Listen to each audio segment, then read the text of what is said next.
Welcome to the Core Women Podcast, the place for women entrepreneurs, authors, and self-starters looking to build community and gain valuable insights through expert interviews with women at the top of their game. Join your host, podcaster, producer, expert coach, entrepreneur, and author, Dr. Summer Watson, as she aims to inspire and empower you through these candid conversations. Lean in and embrace the journey. It's time to start the show. Here's your host, Dr. Summer Watson.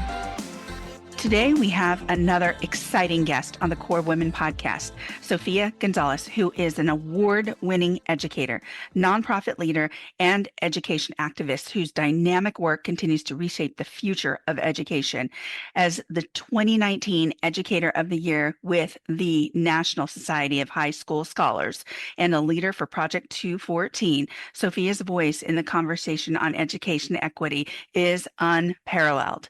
Join us as we dive into Sofia's vision for a more equitable education system and the way she empowers educators and students alike.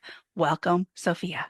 Thank you so much for having me, Dr. Summer. I really appreciate it. It's going to be a fun time. It absolutely is. I'm so excited to have you here.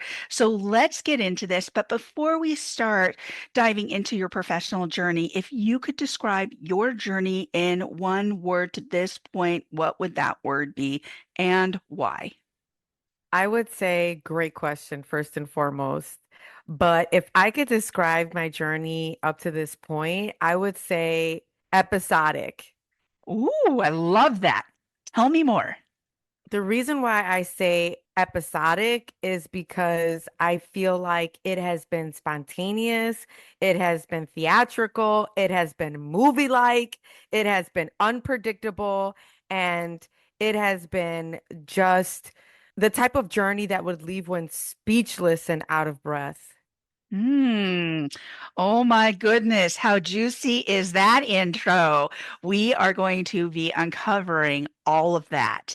Are you ready? I'm ready. All right, let's do this. Okay, tell us a bit about the evolution of your journey in the education space and how your journey as an educator shaped your passion for equity. Let's get into this. Absolutely. So, I didn't always start out in the education space. I actually started out in the nonprofit world, and I was already doing like a lot of humanitarian work, and I had always been fascinated with social justice, equity, nonprofit work, just really working within the neighborhoods and within the communities that I serve. And I started there in the nonprofit world. I worked for several nonprofit organizations that really focused on at-risk youth and other issues like unwanted pregnancies and things of that nature. I eventually pivoted and I was in a nonprofit organization that actually gave me access to different schools all over the state of Illinois, both at the primary and at the secondary level. And I was going in as a guest speaker. And it was there where I kind of like had this epiphany when I was with my students at the time, like, yo, I love this. And I was giving topics, sharing topics like healthy decision making, abstinence, sex, sexually transmitted diseases, marriage, divorce, future goals, second chances. And so I was already like, really talking about and unpacking some really powerful topics with young people. And just the experiences that I had in those classrooms just really confirmed and convinced me like I need to get a classroom full time. And that's what I did. So I started teaching in the fall of 2009. And it was there where the episode started. Let me tell you. Oh, I bet. Yeah. They really started fast and furious. I started my teaching journey in a second chance charter within the city of Chicago for students who had either been dropped out or kicked out of the Chicago public school system. And while their last chance was with our charter school network, which to this day is the only charter school network that services that type of student demographic. And we were having students coming into the building, aging out at 21 years old with 3 credits, 4 credits, no credits. And it was there that I saw some of our nation's most despairing issues in the world of education, infringing themselves upon some of our nation's most vulnerable youth. And that's where my journey of teaching began. And it really was a baptism by fire. I always say on every podcast that I'm on, like, no teaching preparation program, no pedagogies, no best practices could have prepared me for what I was about to experience. We're talking stand and deliver Freedom Riders kind of situation. It was a movie. And Yeah. apparently I was the protagonist and I had to figure out how to like navigate this storyline and these Wow. elements of plot that were just coming at me at all directions. I was, unfortunately, the first couple years, bearing students to gang and to gun violence, losing them to the school to prison pipeline, circumnavigating some of these issues among youth that are students of color that are marginalized. And it was also there where I decided that I needed to become more than just a teacher. And that broke open my world of advocacy work, equity work in the world of education. Wow. Oh my goodness. Woo! So glad to have you in community doing these things because they're so needed. And I know that I'm older than you, and yet we are still working on those things because that is where I got my start was in the nonprofit arena, doing Mm. something very similar where I was given access to a whole range of schools county-wide, doing some similar things, sitting on SSTs, IEPs, going into the communities behind the nonprofit where, again, school to the prison pipeline, right? And trying to reduce recidivism, trying to prevent that from happening and going into those communities. And when you walk into those communities, as you said, it was like a movie. It was like, what is happening? These kids, these teens are on the ground, handcuffed, and you're walking through these communities trying to do groups in these community atmospheres to help these kids, right? And so you know what it's like. I know what it's like. And yet we're still many years later talking about these issues and we need people like you. So let's talk about Project 214 and how the organization is making an impact on education equity and liberation practices. Sure. So Project 214 was birthed actually in honor of my first room number, Room 214, where all of the magic and the madness and the mess all began. And it first started out very grassroots, where I was just bringing in basic resources for my students, like school supplies and sanitary products and things of that nature. And at the time, the local church that I was affiliated with kind of caught wind and started bringing donations and really supporting my classroom at the building level. And then it just kind of like catapulted from there, where it was drawing in volunteers because I was starting to communicate in different platforms what I was seeing, what myself and the kids were experiencing. And even as a teacher of color, as a Latina who's bilingual, bicultural, I was navigating some barriers myself. And so just really becoming more and more vocal about some of these issues that were going on that for many were in theory. This was personal experience for us. And so I started gaining a lot of support. And so in 2016, we registered with the state of Illinois as an official nonprofit with a group of close friends of mine who co-founded the organization with me. And then it just took off from there. We started doing like international work, going into places like Panama, Costa Rica, El Salvador, which is our longest standing partnership. We actually have a children's home that we've sponsored there for many years, and we have supported a local school teacher in an indigenous town called Sacacoyo, and we would throw back to school parties for that town. And also the island of Puerto Rico, which is where my mother is from, and where we did some work back in 2018 when the storm hit. And so Project 214 really just began to like ebb and flow and morph. And our mission is to promote education, to provide resources, and to provoke social change. Well, right now, Project 214 is experiencing a bit of a structural shift, which I think is not uncommon for nonprofit No. organizations. Yeah, So, right. looking for a new board of directors, trying to establish my volunteer base. But I've been taking the message of Project 214 in a new pathway that I call Sofia Speaks. And Sofia Speaks is kind of like another entity and extension of Project 214, where I have been able to, for the past few years, travel the country and really promote these ideas and these frameworks to heal as many folks in the K through 12 space.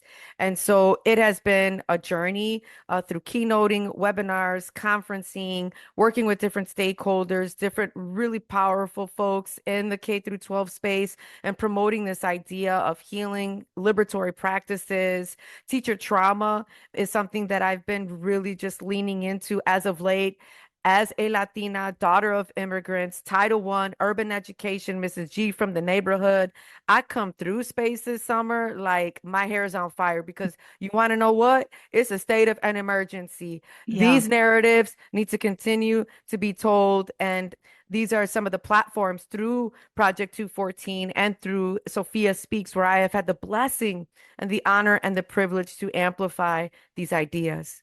Well, I absolutely appreciate and support what you're doing out there because as somebody who's been in the field of education, as somebody who's been in the field of mental health, and we've come from a little bit of a different space in that we approach it a little differently, but we're still working towards some of the similar goals, right? And we really want to be out there. And as you have been described, a disruptor, right, in the education space, which is a great thing because that's what we need. We need people to lean in and listen. So, what traditional education practices do you think need to change to create a more equitable system, but also to help support that teacher trauma? Man, like this question is just so close to my skin. It's just really hard to unpack, like, without really just getting emotional about it. Sure. I really think that we need to continue to push the envelope and just reimagine the state of education as we know it. I think going a little bit further back in 2020 when COVID hit and totally just obliterated what we knew about education, I feel like then and there was an opportunity for us to just take the risks, reimagine, and really let those who want to disrupt these systems that are very clear as day, that continue to infringe themselves upon marginalized communities, both teachers and students, and really bring in new best practices that I call flows, I call rhythms. These are Okay. flows and rhythms that we need to ebb and flow in our work and in our spheres. If I say best practices, another tool for your toolbox, that's something that you can put away. But I'm arguing that this is a lifestyle that we need to emulate and live as the stakeholders in this space. And so, first and foremost, just really amplifying this idea of culturally responsive practices and really just understanding the notion that our student population is growing more and more diverse by the minute. And so, our curriculum needs to reflect that, and our teacher staff needs to reflect that. Representation matters, representation not just in the teacher workforce, but also in the curriculum. And as you mentioned the word disruptor, I call myself that because I disrupt curriculum, I disrupt status quos, I disrupt how things have been operating. Why? Because my students in my space and in my sphere of influence, most of my students that I serve are first gen from Mexico, children of immigrants. Then runner up is the African American population. And so I cannot be coming in here with Eurocentric curriculum and straightening my desk in front rows and be teacher centered and expect for my students to not only have an experience in my classroom, but to have some type of a learning and teaching exchange. And so I really am just pushing that at the local and at the state level. We need to really create safe spaces for our students. And it starts with diversity. It starts with diversifying our curriculum. And it's not just about creating a safe space, but it's about holding space for our students. I think the way that we design our classrooms matter. And I think that teachers need more and more autonomy to do that. Look, I got lamps, I got lighting, I have bean bags, I have flags that represent our student body. You know what I'm saying? I play Yeah. lo-fi, I dim lights. I'm trying to calm them. And Yeah. I'm also trying to help them unlearn and undo some of the harm that has been infringed on some of our students within the K through 12 space. So just really allowing teachers to function in their authentic selves, to operate in some of these practices and rhythms and flows that would ultimately bring forth healing. I cannot tell you how efficient and how effective it is to not only create these safe spaces, starting with the way that they look, right?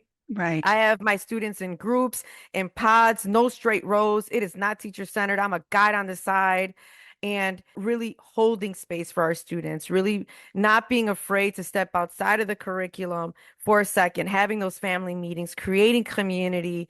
These are some of the urgencies and some of the recommendations that I offer all around the country. This is absolutely fabulous. There's so many things that you have said here that really resonate because we know we have many different types of learners, number one. But when you have multiple cultures coming into a school setting, into an educational setting, we have to start thinking differently about it. Because if we want that knowledge exchange, if we want to grow relationships in that classroom, to get connected with the students, things have got to change because the way they're receiving it looks so different today than it did yesterday, than it did during the 60s, 70s, 80s, 90s. Today is a different day. And so, yes, we're talking culture. Yes, we're talking gender. Yes, we're talking all of it. And yet you are creating these spaces. And what I love is that you are not just talking about this, but you are giving practical information to be able to apply this.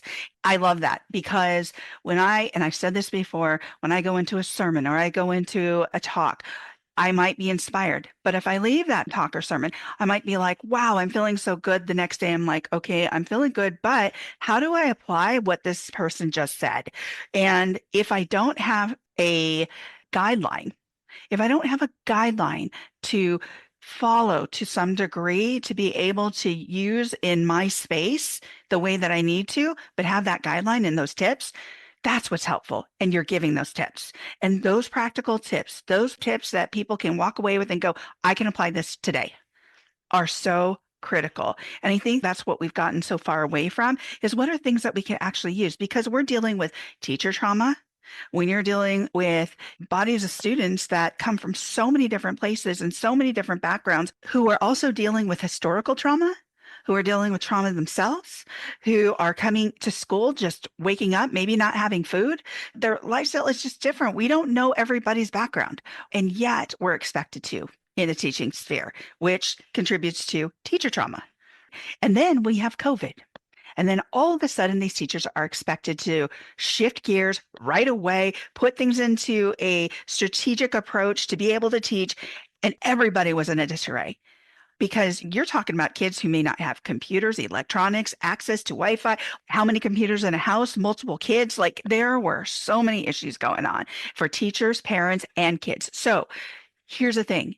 You're doing something like throwing that pebble in the water and creating those concentric circles. And those concentric circles hit on the nucleus, which are the children. Then it goes to the parents. Then it goes to community. Then it goes to the educators. Then it goes to the counties, then the state. And what happens is that Sophia needs to be on the hill.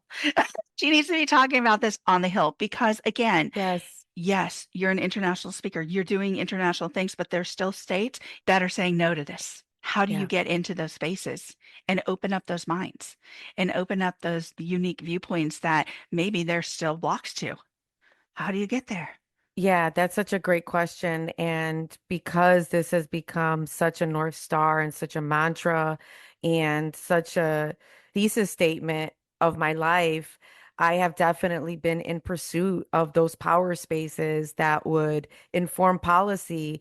As you mentioned, I have made my way to the Hill, sitting on panels, and I have pursued various national fellowship spaces as one of the strategies that I've incorporated to get into these spaces and to get into these rooms. And I was fortunate enough to earn a summer fellowship in Washington, D.C. in 2022 with a fellowship called Urban Leaders Fellowship. And I engaged in a summer's worth of policy and practice. And I was connected with an elected official from DC and also a nonprofit organization that was on the ground that was really engaging in these equity practices within the world of EDU. And I cut my teeth in writing policy memos and offering recommendations and sitting in meetings and really working with different stakeholders. And since then, I've been trying to knock on different doors and connect with different folks from the U.S. Department of Education, from EdTrust, from other nonprofit spaces that are really trying to change the landscape of policy and really get into these spaces and say, hey, this is what our nation's kids need. And this is authentically and realistically and urgently what our nation's teachers need. And I am still fighting, I'm still advocating, and I'm longing to be part of that conversation. And you mentioned this idea of the tools, right? And the guideline. I'm in the process of writing my first book.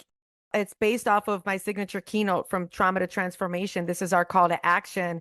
And it's on these healing and liberation practices, but it's also like a memoir. Then it turns into these suggestions and best practices and rhythms that I call, and just really leaning into this idea of teacher trauma and the effects on the brain, and how brain science really supports this idea of post-traumatic growth through neuroplasticity and neurogenesis. I know we can't get into that, but our brains through trauma can actually rewire themselves if we are in the right framework, the right context, the right support group, and we could actually use our trauma as a vehicle for social change. So that's another call to action that I offer up as my mantra, getting into these spaces.